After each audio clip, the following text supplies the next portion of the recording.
नमस्ते जी, कैसे हैं आप? आशा करती हूँ आप सब अच्छे होंगे, आनंद में होंगे। हमारा चैनल उत्सव कथाएं में आप सभी का बहुत बहुत स्वागत है। इस चैनल पर हिंदू व्रत, तीज, त्योहारों, पुराणों की प्रेरक कहानियाँ सुनाई जाती हैं। आज मैं एक कहानी लेकर आई हूँ। इस कहानी का शीर्षक है करवा चौथ की कथा। यह कहानी मैंने हिंदुओं की व्रत त्योहारों वाली पुस्तक से ली है। हमें आपके अनमोल सुझावों का बहुत बहुत स्वागत है कमेंट सेक्शन में। आइए कहानी शुरू करते हैं। विधि: एक पट्टे पर जल से भरा लोटा एवं कर्मी में गेहूं भरकर रखते हैं। दीवार पर या कागज पर चंद्रमा, उसके नीचे शिव तथा कार्तिकेय की चित्रावली बनाकर पूजा की जाती है। इस दिन निर्जल व्रत किया जाता है। चंद्रमा को देखकर अर्घ्य देते हैं, फिर भोजन करते हैं।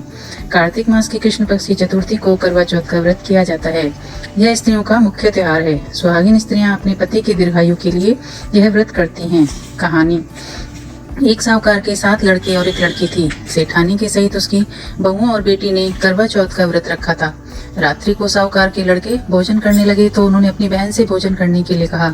इस पर बहन ने उत्तर दिया, भाई अभी चांद नहीं निकला है, उसके निकलने पर ही अर्घ्य देकर भोजन करूंगी। बहन की बात सुनकर भाइयों ने क्या काम किया कि नगर से बाहर जाकर अग्नि जला दी और छलनी ले जाकर उसमें से प्रकाश दिखाते हुए उन्होंने बहन से कहा, बहन चांद निकल आया है, अर्घ्य देकर भोजन झीम लो। यह सुन उसने अपनी भाभियों से कहा कि आओ तुम भी चंद्रमा को अर्घ्य दे लो, परंतु वे इस कांड को जानती थी। उन्होंने कहा, बहन जी अभी चांद नहीं निकला, तेरे भाई तेरे से धोखा करते हुए अग्नि का प्रकाश छलनी से दिखा रहे हैं।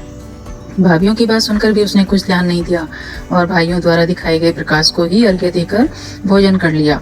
इस प्रकार व्रत भंग करने से गणेश जी उस पर अप्रसन्न हो गए। इसके बाद उसका पति सख्त बीमार हो गया और जो कुछ घर में था उसकी बीमारी में लग गया।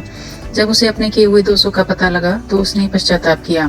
गणेश जी की प्रार्थना करते हुए विधि विधान से पुनः चतुर्थी का व्रत करना आरंभ कर दिया। श्रद्धा अनुसार सबका आदर करते हुए सबसे आशीर्वाद ग्रहण करने में ही मन को लगा दिया। इस प्रकार उसके श्रद्धा भक्ति सहित कर्म को देखकर भगवान गणेश उस पर प्रसन्न हो गए और उसके पति को जीवन दान देकर उसे आरोग्य करने के पश्चात धन संपत्ति से युक्त कर दिया। इस प्रकार जो कोई छल कपट को त्याग कर भक्ति से चतुर्थी का व्रत करेंगे वे सब प्रकार से सुखी होते हुए क्लेशों से मुक्त हो जाएंगे। आशा है आप सभी को ये कहानी पसंद आई होगी। कृपया इस चैनल को अपना प्यार दीजिएगा। चैनल को लाइक, शेयर, सब्सक्राइब जरूर करें। फिर मिलेंगे नई कहानी के साथ। तब तक के लिए धन्यवाद।